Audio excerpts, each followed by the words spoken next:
हाय सांगमाने सांगमाने मो सुमित्रा आपण मानक मो चैनल को स्वागत करुछि। मो एबे तरकारी बनाउछि सोयाबीन तरकारी।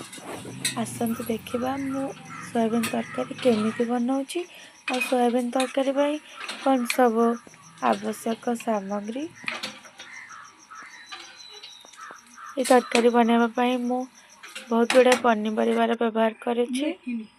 आलू बैगण कखारू टमाटो फूलकोबी अमृतभंडा और सोयाबीन बड़ी और मुग ये सब मुझे तरकारी बनाऊँगी। खाइबा को बहुत टेस्टी लगुच बहुत सहज उपाय घरे मिलुवा सब सामग्री आपण मैंने भी निश्चिंत ट्राए करंतु निजे खातु और समस्त को खुआतु देखिए बहुत ही बढ़िया लगुच।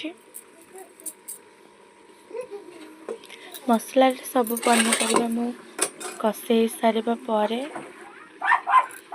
सोयाबीन बड़ी को गरम पानी रे भिजे के तरकारी रे पके बनईचे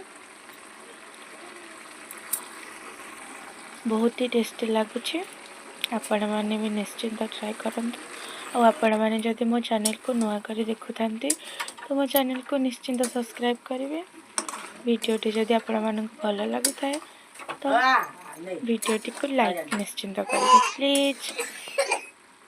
मो तरकारी रेडी हो गलानी। अभी मु जाउची लंच करेंगे।